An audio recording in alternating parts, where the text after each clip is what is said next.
Before we dive into this story, drop a comment below and tell us where you're watching from. Enjoy the journey ahead. My name is Robert Mitchell and I'm 62 years old. 3 days ago, I buried the love of my life, Margaret, after 30 years of marriage. Cancer took her from me in just 4 months. I thought that was the worst pain I'd ever feel. I was wrong. The funeral was perfect, just like Margaret would have wanted. White roses everywhere, her favorite hymns playing softly, and our son Marcus standing beside me, holding my hand as we said goodbye. At 28, he looked so much like me at that age. Tall, dark hair, those same green eyes. Everyone always said he was a perfect blend of Margaret and me. The chapel was packed. Margaret had touched so many lives as a school teacher. Former students, colleagues, neighbors, they all came to pay their respects. I was overwhelmed by the outpouring of love, but nothing could fill the emptiness in my chest. That's when I saw her, a woman in her 40s, Asian features, wearing a simple black dress. She wasn't sitting with everyone else. Instead, she stood at the back, watching. Something about her made my skin crawl, though I couldn't explain why. She looked familiar, but I couldn't place her. As the service ended and people began filing past Margaret's casket for final goodbyes, this stranger did something that froze my blood. She approached the casket, leaned down, and whispered something. I couldn't hear what she said, but her lips moved for several seconds, like she was having a conversation with my dead wife. Then she turned around. Her eyes locked onto Marcus, who was greeting mourners nearby. She walked directly toward him with purpose, her face showing an emotion I couldn't identify. When she reached my son, she placed her hand gently on his shoulder. Marcus looked up, confused. She smiled at him with tears in her eyes and said words that would haunt me forever. "Hello, Marcus. I'm Sarah Chen. I've been waiting 28 years to finally meet you properly." Marcus frowned. "I'm sorry. Do we know each other?"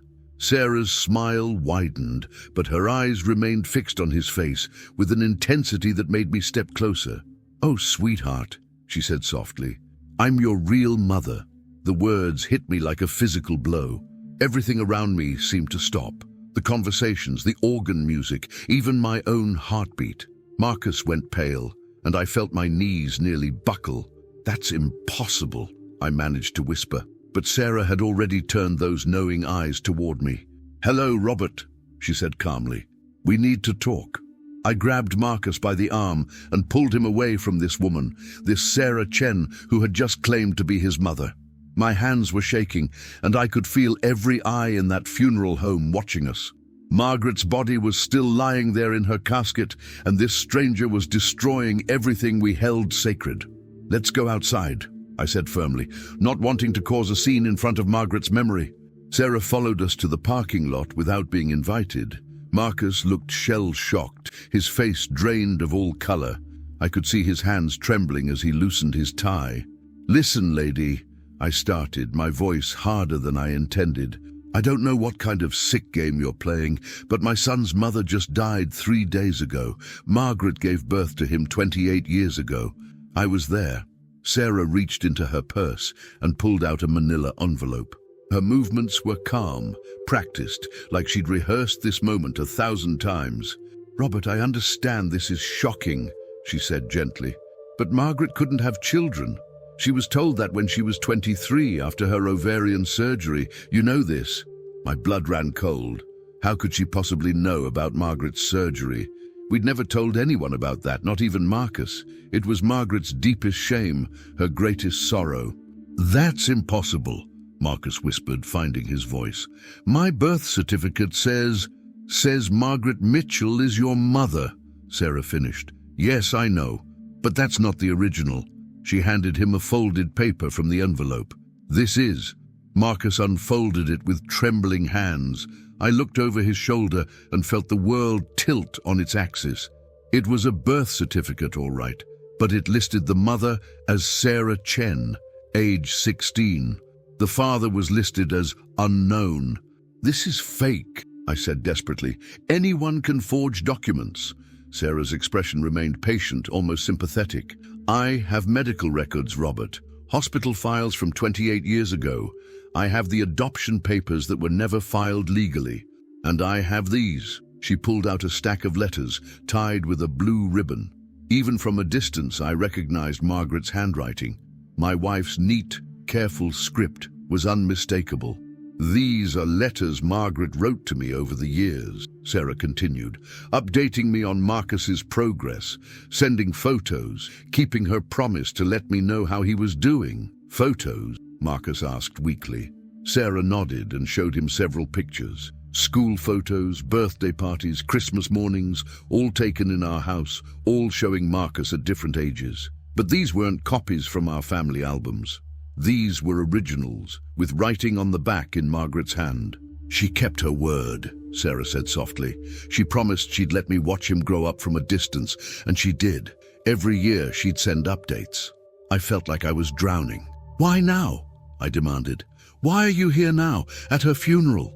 Sarah's composure finally cracked, and tears filled her eyes. Because I'm dying, Robert. I have stage 4 lung cancer.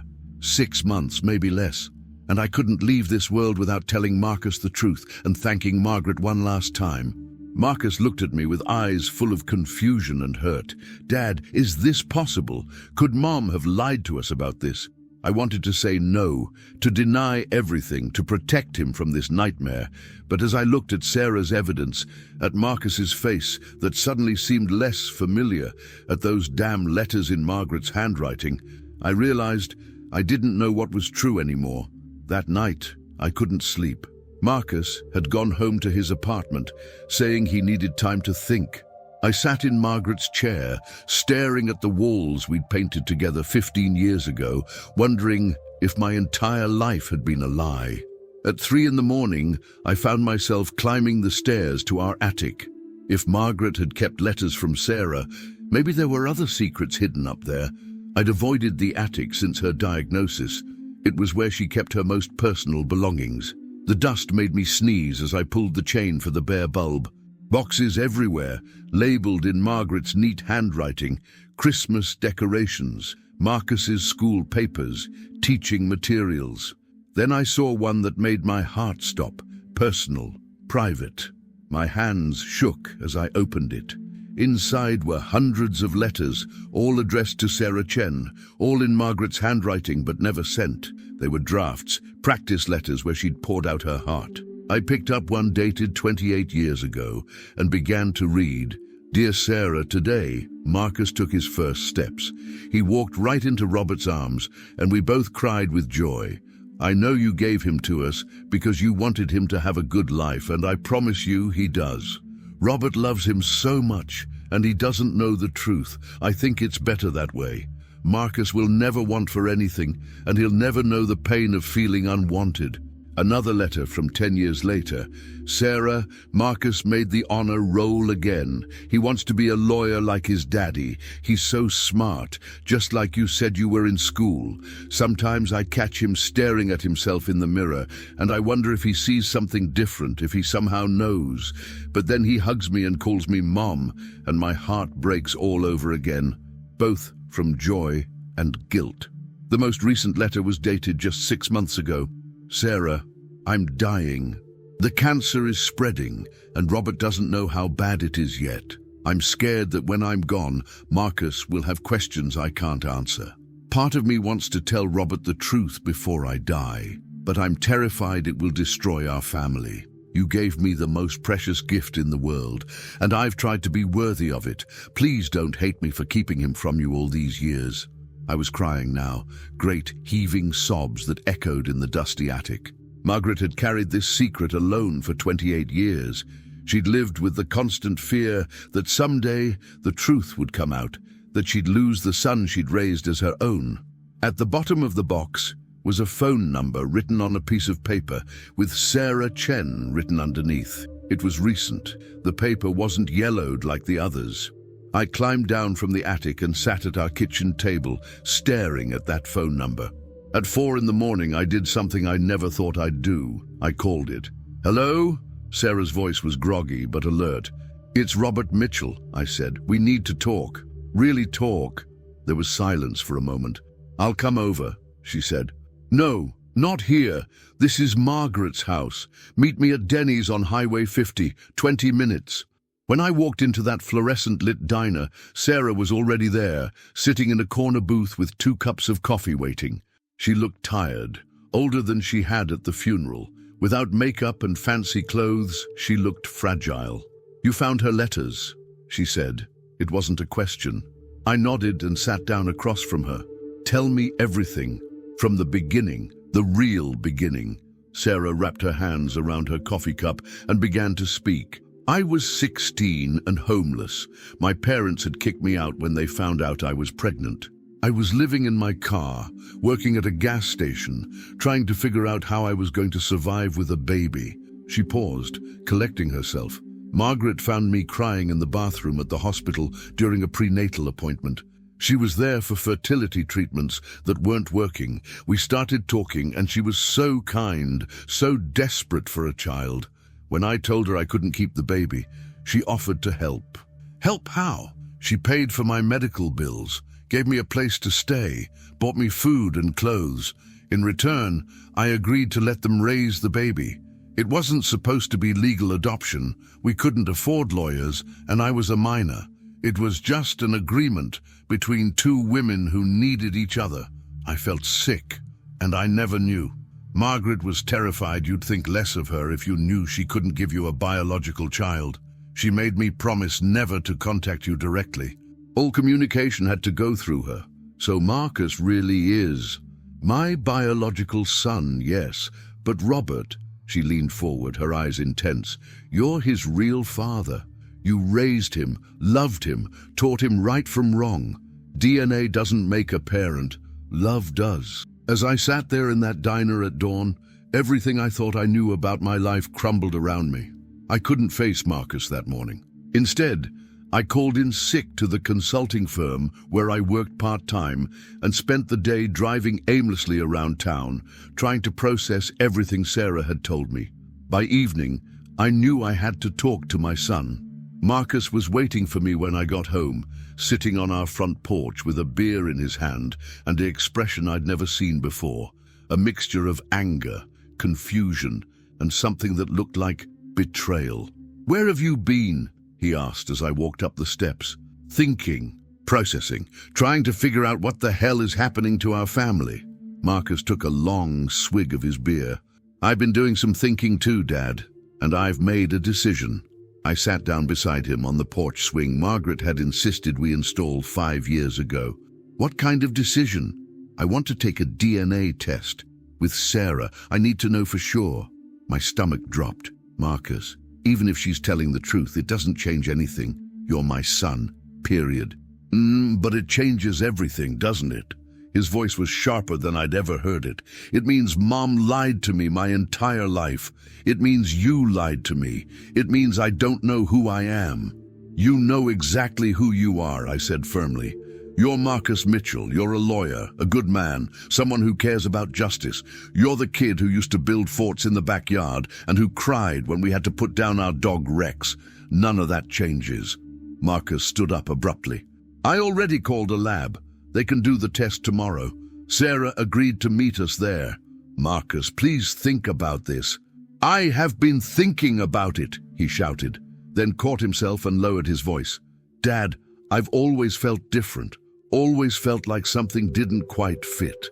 I used to stare at baby pictures of myself and wonder why I looked so different from both of you when I was born. I thought I was crazy.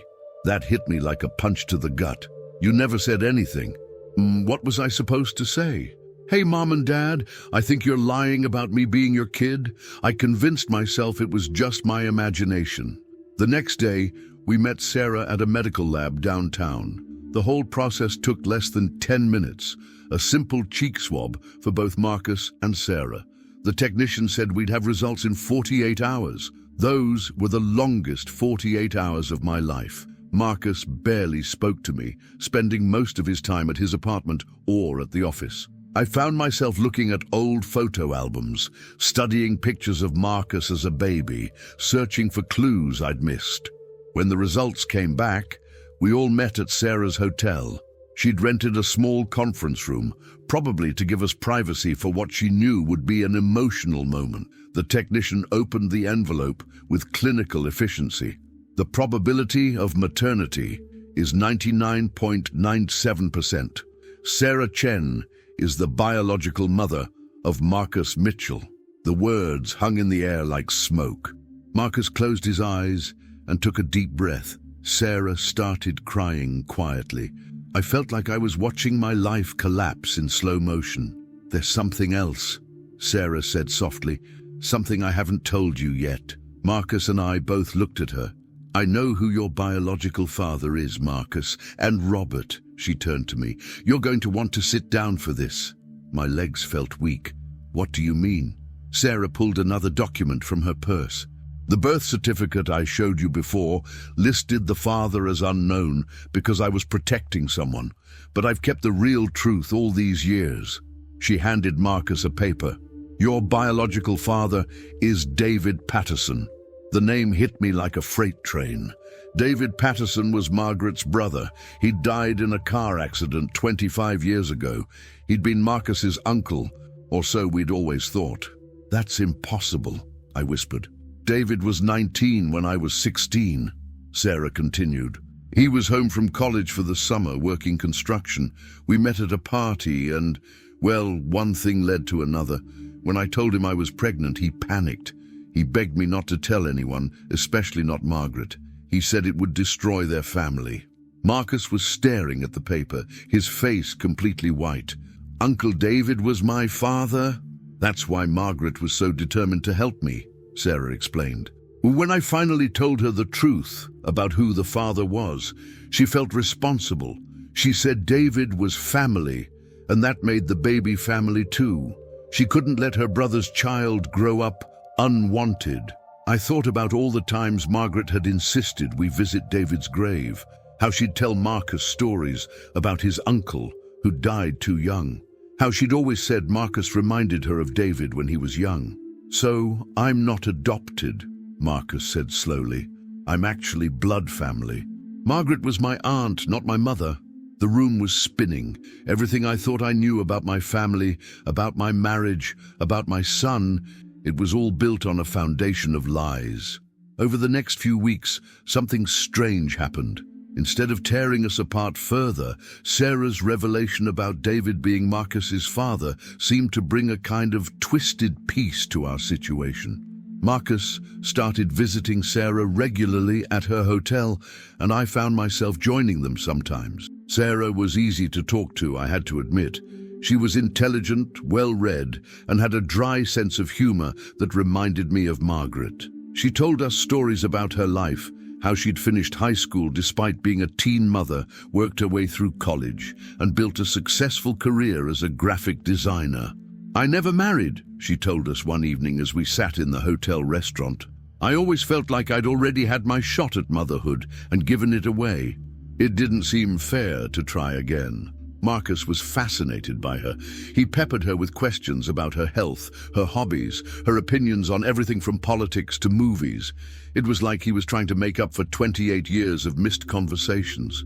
"You know," he said one night as we drove home together, "I can see some of myself in her.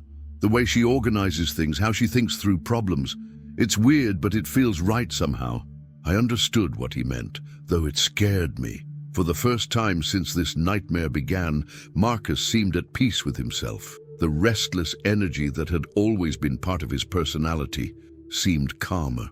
Sarah was staying in town for her treatment, she told us. The cancer center here was supposed to be one of the best on the West Coast. She'd rented the hotel room for 3 months while she underwent chemotherapy. "I probably should have told you both about the cancer differently," she said apologetically. "At the funeral, I was so overwhelmed with emotion, seeing Margaret and finally meeting Marcus. I wasn't thinking clearly." She showed us her medical records. Stage 4 lung cancer, aggressive treatment plan, uncertain prognosis. The doctors were giving her 6 months to 2 years, depending on how well she responded to treatment. "That's why the timing was so important," she explained. "I couldn't risk waiting any longer. I had to meet Marcus while I still could." I found myself feeling sorry for her, even protective. Here was a woman who'd given up her child to give him a better life, who'd suffered in silence for nearly 3 decades, and who was now facing death alone. Margaret would have wanted me to be kind to her. "You don't have to go through this alone," I told her one evening. "You're family now, I guess." Marcus's family is my family. Sarah's eyes filled with tears. "Robert, that means more to me than you know. I've been alone for so long." Marcus started bringing her to family dinners at the house. It felt strange at first, having another woman sit at Margaret's table, but gradually it began to feel normal. Sarah was careful never to overstep boundaries, never to try to replace Margaret's memory. "Your mother was an amazing woman," she told Marcus repeatedly. "She gave you everything I couldn't: stability, love, education, values. I'm grateful to her every day." She brought photo albums of her own life, sharing pieces of her history that Marcus had never known. Pictures of her as a teenager, her college graduation, her various apartments and jobs over the years. It was like filling in the missing pieces of a puzzle. "I used to drive by your house sometimes," she admitted one evening. "When Marcus was little, I'd park down the street and watch him play in the yard. I never got out of the car, never tried to make contact. I just wanted to see that he was happy." "That must have been torture," Marcus said softly. "It was, but it was also beautiful. Seeing him laugh, seeing how much you and Margaret loved him, Robert, it made all the sacrifice worth it. For a few weeks, we actually felt like a strange but functional family. Sarah would come for dinner twice a week. Marcus would visit her at the hotel on weekends. I started helping her navigate the medical system, driving her to appointments when she felt too weak to drive herself. The chemotherapy was brutal. Some days she could barely get out of bed, but she never complained. She said she was determined to fight as hard as she could, to have as much time with Marcus as possible. "I have 28 years to make up for," she said. "I don't want to waste a single day." Looking back now, I realize those weeks of peace were the calm before the storm. Sarah had carefully orchestrated everything to make us trust her, to bring us into her world before she revealed who she really was. But at the time, sitting around our dinner table with Marcus and this woman who'd given him life, I thought maybe we could make this work. Maybe families could be built from more than just blood and lies. Maybe the truth, however painful, could actually set us free. I was so very wrong. It was Marcus who first noticed something wasn't right.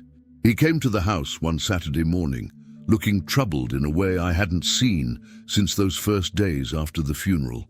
"Dad, we need to talk," he said, settling into Margaret's chair at the kitchen table. "It's about Sarah." I poured him coffee and sat down across from him. "What's wrong? Is her treatment not going well?" "That's just it," Marcus said, running his hands through his hair. "Yesterday I offered to drive her to chemo, but she said she had to go alone because they were trying a new experimental treatment that required privacy. So I waited in the hotel lobby to take her to lunch afterward. And she came back 3 hours later looking perfectly fine. Not tired, not sick, nothing. Dad, I've been with her after every other treatment. She's always exhausted, sometimes nauseous. But yesterday, she looked like she'd been shopping, not getting poison pumped into her veins. A cold feeling started spreading in my chest. Maybe it was a different kind of treatment. That's what I thought too, but then I checked her purse when she went to the bathroom." Marcus looked ashamed. "I know it was wrong, but something felt off. Dad, there were no cancer medications in there. No anti-nausea pills, no prescriptions, nothing. Maybe she keeps them in her room." I asked the hotel clerk about her medical deliveries, for privacy. He said they've never delivered any medical supplies to her room, not once in 6 weeks. I felt like the ground was shifting beneath my feet again. "What are you saying, Marcus?" "I'm saying I think Sarah might be lying about the cancer." The words hung between us like a toxic cloud. After everything we'd been through, the idea that Sarah might be deceiving us about something so fundamental felt like another betrayal. "But why would she lie about that?" I asked. "I don't know, but I'm going to find out." That afternoon, Marcus called his friend Jake, who worked at the cancer center.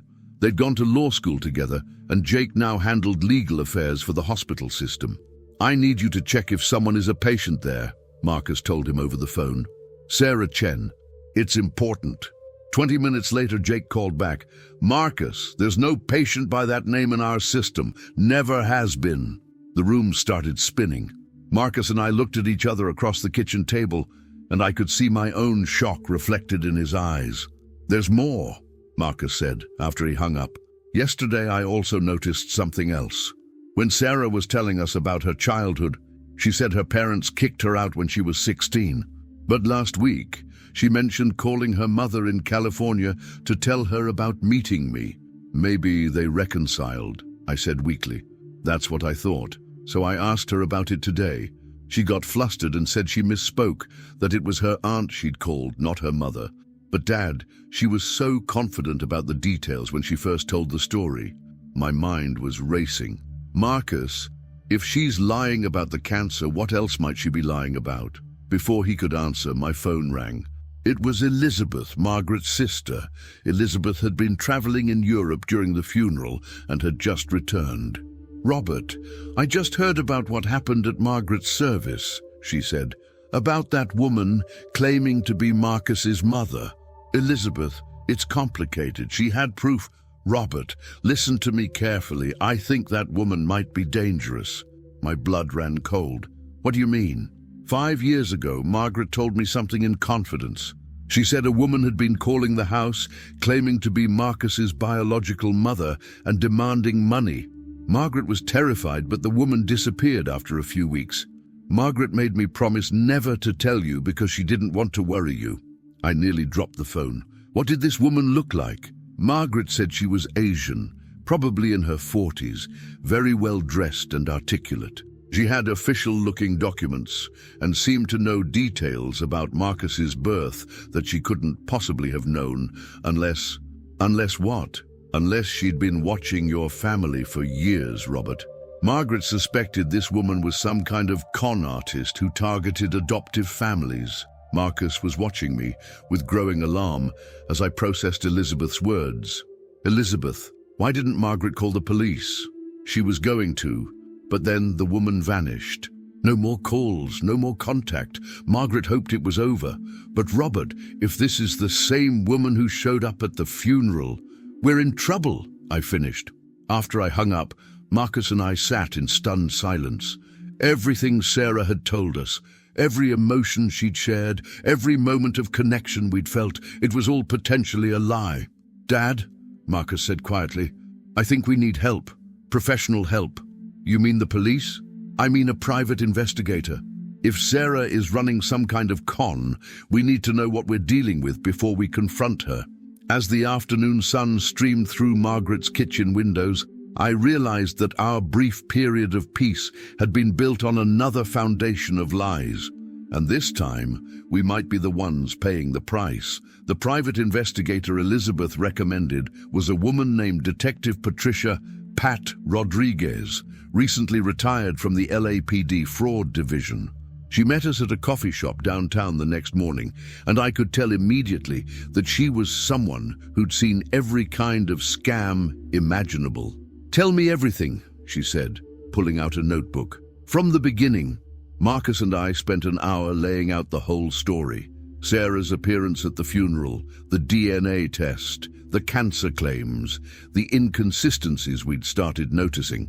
Pat listened without interrupting, occasionally jotting down notes. "The DNA test bothers me most," she said when we finished. "It's too convenient, too perfect. And the lab you used, was it one she suggested?" "Actually, yes," Marcus admitted. "She recommended a place called Accurate Genetics downtown." Pat frowned. "I know that lab. They've been investigated twice for falsifying results. Never enough evidence to shut them down, but the complaints keep coming." My stomach dropped. "You think she's somehow faked the DNA test?" "It's possible. If she had access to genetic material from David Patterson, hair, saliva, anything, she could have contaminated the samples, or she could have paid someone at the lab to falsify the results. But how would she get David's DNA? He's been dead for 25 years. His grave. Marcus said quietly. Remember how Sarah asked so many questions about where Uncle David was buried? I thought she was just being respectful, wanting to pay her respects to my biological father. Pat nodded grimly. Grave tampering is more common than people think in inheritance fraud cases. A small sample from clothing or remains, properly preserved, could provide enough genetic material for tampering. I felt sick. So Marcus might not be David's son at all. We need to find out who Sarah Chen really is first, Pat said. Give me 48 hours. I have contacts who can run background checks that go deeper than anything you could access online. 2 days later, Pat called us back to her office. The expression on her face told us everything before she said a word. Sarah Chen doesn't exist, she said flatly. Well, she does. But the real Sarah Chen is a 60-year-old grandmother living in Portland who's never been to this state in her life. She spread photographs across her desk. The woman you know as Sarah Chen is actually Sandra Martinez, age 43, from Phoenix. And gentlemen, she's a professional. Pat pulled up a thick file. Sandra has been running variations of this con for 15 years. She targets recently widowed men with adult children, particularly families with some wealth. She researches them extensively, sometimes for months, learning family histories, finding emotional vulnerabilities. How many families, Marcus asked, that we know of? 7. Always the same pattern. She shows up claiming to be the biological mother of an adult child, provides convincing documentation, forms emotional bonds with the family, then eventually asks for money. Pat showed us police reports from 3 different states. In Colorado, she convinced a family she was the birth mother of their adopted daughter. She lived with them for 4 months before disappearing with $50,000 and the daughter's college fund. In Texas, she targeted a widower whose wife had died of cancer. She claimed his son was actually her biological child given up for adoption. The family gave her nearly $100,000 for medical treatments before they discovered she'd been lying about having cancer. I felt like I was going to throw up. The letters. She had letters in Margaret's handwriting. Forgery is one of her specialties. She's very good at it. She probably studied samples of your wife's handwriting from thank you notes, Christmas cards, anything she could get her hands on. Marcus leaned forward. How does she get so much information about the families? Social media, public records, obituaries, former neighbors. You'd be amazed what people will tell a sympathetic stranger who claims to be researching family history. She probably spent months learning about your family before Margaret's death. Pat pulled out another photo. This is her most recent known address in Phoenix. But here's the thing, she's escalating. The amounts she's stealing are getting larger, and she's becoming more sophisticated. The family in Texas said she was absolutely convincing. They never suspected until their bank account was empty. What does she want from us? I asked. Given your family's financial situation, the house, your retirement accounts, Marcus's law practice, I'd estimate she's planning to ask for somewhere between $200,000 and $500,000. She'll have a sob story ready. Experimental treatment, legal fees, something that tugs at your heartstrings. Marcus and I looked at each other. We'd come so close to falling for it completely. There's something else, Pat continued. In 2 of the previous cases, when families got suspicious and started investigating, Sandra became dangerous.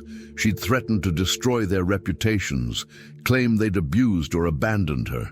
In one case, she actually filed false police reports against the family. What do we do? I asked. Pat closed the file. We set a trap. We make her think you're ready to give her money, get her to admit what she's really after, and record everything. Then we turn it over to the police and the FBI. As we left Pat's office, I realized that Margaret's death wasn't the end of our family's trials. It was just the beginning. Sarah or Sandra or whoever she really was had invaded our lives at our most vulnerable moment. But now we knew who we were dealing with. The question was, could we outsmart a professional con artist before she destroyed what was left of our family? Pat helped us design the trap over the next 3 days. We would invite Sandra to dinner at the house, tell her we'd been thinking about her financial situation with the cancer treatments, and offer to help with a substantial amount of money. Pat would be hidden in the next room with recording equipment. The key is to let her do most of the talking, Pat explained. Get her to lay out exactly what she wants and why. We need her to admit she's not actually sick, or better yet, get her to slip up about her real identity. I felt sick about deceiving someone, even someone who was deceiving us, but Marcus was determined. Dad, she chose to lie to us. She invaded our family during the worst time of our lives. We have every right to protect ourselves. The night of the dinner, I was so nervous I could barely cook. Margaret's beef stew recipe, Sandra's favorite dish according to what she'd told us. The irony wasn't lost on me, preparing my dead wife's food to catch the woman who'd been lying about knowing her. Sandra arrived at 7, looking pale and tired. For a moment I almost felt guilty. What if we were wrong? What if she really was sick? You look exhausted, Marcus said as she sat down. How was treatment today? Rough, she said, rubbing her temples. They're increasing the dosage. The doctors think it's necessary, but it's expensive. My insurance is fighting some of the newer medications. There it was, the opening we'd been waiting for. How expensive? I asked gently. Robert, I don't want to burden you with my problems. You're not a burden. You're family. Sandra's eyes filled with tears. The experimental treatments they want to try cost about $60,000. Insurance won't cover experimental drugs. I've been trying to figure out how to pay for it, but what if we helped? Marcus said. Sandra looked shocked. I couldn't ask you to do that. You're not asking. We're offering. I watched Sandra's face carefully. For just a split second, I saw something flash in her eyes. Not gratitude or relief, but satisfaction, like a predator that had successfully lured its prey. That's incredibly generous, she said, but it's a lot of money. We can afford it, I lied. Margaret left a good life insurance policy, and I have retirement savings. If it means you get the treatment you need, it's worth it. Actually, Sandra said, leaning forward, there's something else. Something I haven't told you because I was ashamed. Here it comes, I thought. I have other medical bills from before. When I was first diagnosed, I didn't have insurance. I racked up about $40,000 in debt. If I don't pay it soon, they're going to garnish my wages. So you need $100,000 total? Marcus asked. I know it sounds like a lot. It's not about the money, I said. It's about making sure you're okay. Sandra began crying. You don't understand how much this means to me. I've been so scared facing this alone, having you and Marcus in my life, having family again. It's given me the strength to keep fighting. She was good. If I hadn't known the truth, I would have believed every word. There's just one thing, she continued. The treatment has to start next week. The doctors say we can't wait any longer. Would it be possible to get the money quickly? How quickly? Marcus asked. Monday morning. I know it's short notice, but the clinic needs a cashier's check before they'll schedule the procedures. I pretended to think about it. That's fast, but I think I can liquidate some investments. Would Monday afternoon work? That would be perfect. After dinner, as Sandra was getting ready to leave, she turned to us at the front door. You know, she said thoughtfully, I keep thinking about how much you both remind me of David. Marcus, you have his eyes. And Robert, David used to talk about his brother-in-law who was so generous and kind-hearted. I froze. David never met me. He died before I married Margaret. Sandra's face went white. I meant he talked about Margaret's family in general, about how she'd found a good man. But how would you know what David said about Margaret's family? You said you only knew him for a few weeks when you were 16. Sandra's composure finally cracked. I misspoke. I meant Margaret told me those things about what David used to say. When did Margaret tell you that? You said you only had contact through letters, and she never wrote about David in the letters we found. Sandra was backing toward her car now.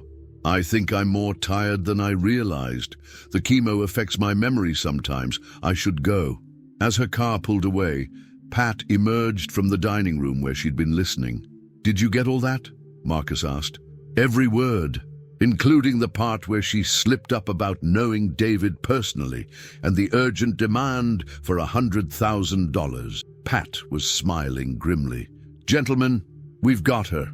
But as I watched Sandra's taillights disappear down our street, I couldn't shake the feeling that she knew she'd made a mistake. And if she was as dangerous as Pat said, our trap might have just made us her next targets. I should have known Sandra wouldn't go down without a fight. The next morning, I woke up to my phone buzzing with text messages from neighbors, friends, and former colleagues. My blood ran cold as I read them.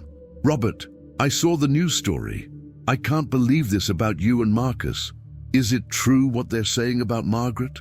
Why didn't you tell us Marcus was adopted illegally?" With shaking hands, I turned on the local news. There, on Channel 7's morning show, was Sandra, but she wasn't the fragile cancer patient we'd been dealing with.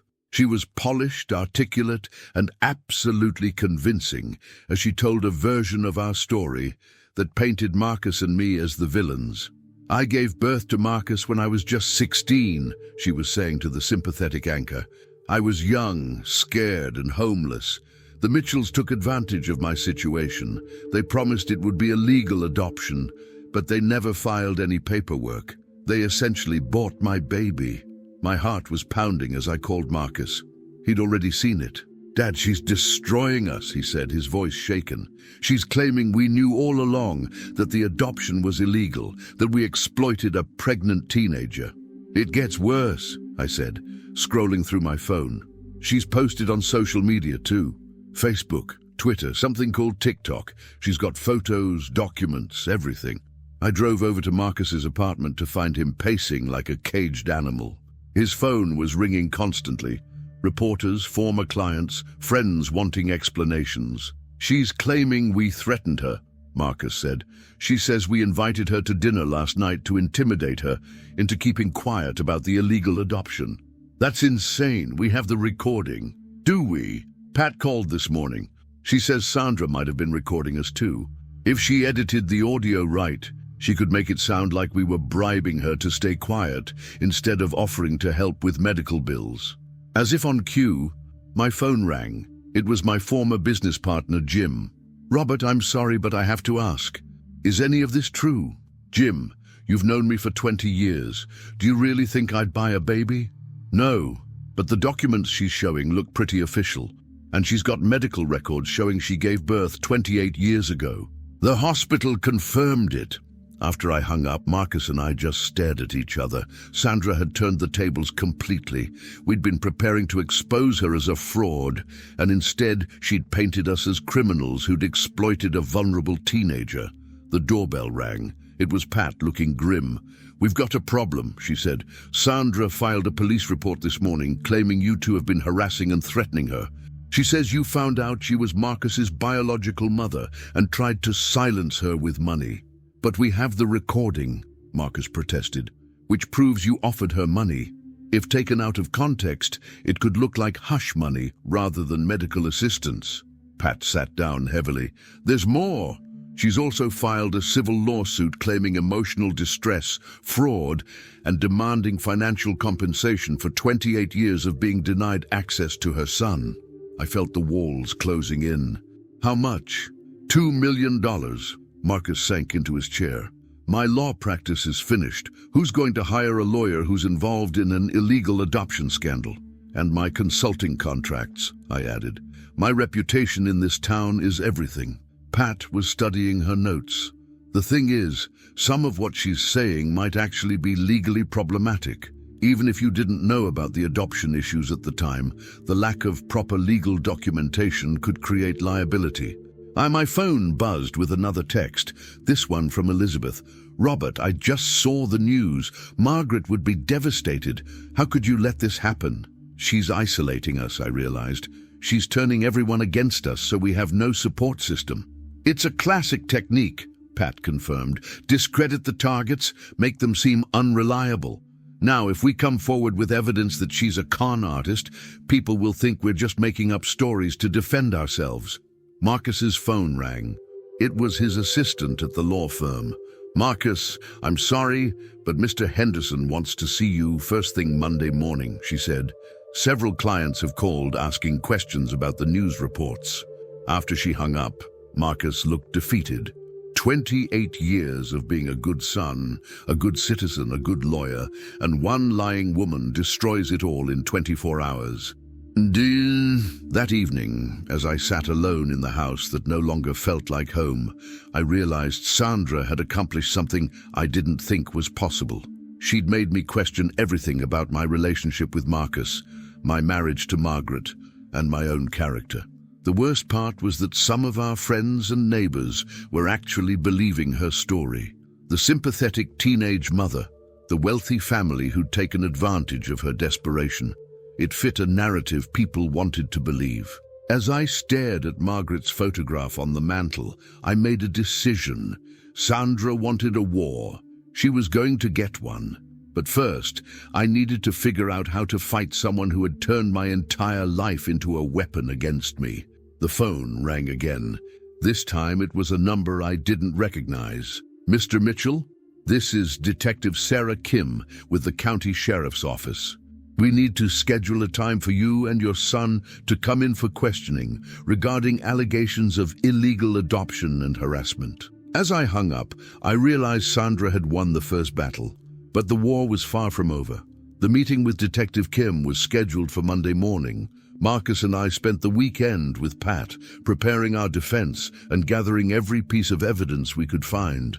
We needed something to prove Sandra's real identity and criminal history. Sunday night, Pat called with news that changed everything. "I found her," Pat said, excitement in her voice. "The real key to bringing Sandra down. Remember I told you about the family in Texas she scammed? The ones who lost $100,000? Their son, David Chen. That's where she got the name Sarah Chen. He's been tracking her for 2 years. He's got evidence, recordings, everything. But Robert, there's something else. Something bigger." Pat paused dramatically. "Sandra isn't just a con artist. She's wanted by the FBI for identity theft and wire fraud across state lines. There's a federal warrant out for her arrest." Monday morning, we walked into the sheriff's office with Pat and a lawyer she'd recommended. Detective Kim was a sharp woman in her 40s who looked like she'd seen every kind of lie in the book. "Gentlemen, I have to tell you, the evidence Ms. Martinez has provided is compelling," Detective Kim began, then stopped. "Did I say Martinez? I meant Ms. Chen." Pat smiled. "Actually, Detective, Martinez is correct. Sandra Martinez, also known as Sarah Chen, also known by at least 4 other aliases." Pat laid out everything. The FBI warrant, the previous victims, the forged documents, even the fake DNA test results. "We have testimony from 7 other families she's defrauded," Pat continued. "We have evidence that she researched the Mitchell family for months before Margaret's death, waiting for the perfect moment to strike." Detective Kim studied the documents. "This is extensive, but she's provided DNA evidence from a contaminated test at a lab that's under investigation for falsifying results," Pat replied. "We can arrange for a legitimate DNA test at a state-certified facility." That's when Detective Kim's phone rang. She answered, spoke quietly for a moment, then hung up with a strange expression. "Gentlemen, Sandra Martinez was just arrested at the airport trying to board a flight to Mexico. She had $57,000 in cash and 3 different passports." I felt my knees go weak with relief. "But here's the interesting part," Detective Kim continued. "When they searched her hotel room, they found something that changes this case completely. She pulled out an evidence bag containing a thick folder. This folder contains the real story of Marcus's adoption, and you're not going to believe what we found." Detective Kim opened the folder carefully. "Sandra had been researching your family, but she stumbled onto something she wasn't expecting. Margaret really did adopt Marcus illegally, but not from Sandra." My heart stopped. "Marcus, you really are adopted. But your biological mother was a woman named Lisa Park, who died in a car accident when you were 6 months old. Margaret's sister Elizabeth arranged the private adoption through a lawyer friend." "Elizabeth?" I said. "Elizabeth knew?" "According to these documents, Elizabeth felt guilty about keeping it secret, especially after Margaret got sick. She was planning to tell you both after the funeral, But then Sandra showed up and complicated everything. Marcus looked stunned. So I really am adopted, just not by Sandra. The irony, Detective Kim continued, is that Sandra's con accidentally revealed a real family secret, but she had nothing to do with your actual adoption. My phone rang. It was Elizabeth. Robert, I just heard Sandra was arrested, thank God. But listen, I need to come over. There's something about Marcus I should have told you years ago. An hour later, we were all sitting in my living room. Marcus, Elizabeth, Pat, and me. Elizabeth looked older than I'd ever seen her. Margaret made me promise never to tell you, Elizabeth began. Lisa Park was a young single mother with no family. When she died in that accident, the baby had nowhere to go. Margaret had just had her surgery confirming she couldn't have children, and she was heartbroken. Elizabeth pulled out a worn envelope. Lisa had written a letter asking that if anything happened to her, the baby should go to a good family. Margaret fell in love with Marcus the moment she saw him, but the legal adoption would have taken months, and there was a chance the state would place him elsewhere. So Margaret pretended to give birth? Marcus asked, with help from a doctor friend and a sympathetic nurse. It was 1996. Record-keeping wasn't as digital as it is now. Margaret spent the last month of her pregnancy in hiding, then came home with you. And Dad never knew. Elizabeth looked at me apologetically. Robert, you were traveling constantly for work that year. Margaret told you the delivery happened faster than expected while you were in Chicago. By the time you got home, Marcus was just your son. I thought back to that time. Elizabeth was right. I'd been building the business, away more than I should have been. I'd rushed home from a business trip to find Margaret in bed with our newborn son. Why didn't she ever tell me? I asked. She was terrified you'd think less of her. And as the years went by, it became harder and harder to bring up. Marcus was so clearly your son, in every way that mattered. Marcus was quiet for a long time. Finally, he spoke. So Sandra was lying about everything, but I really am adopted. From a mother who loved you enough to want you to have the best possible life, Elizabeth said.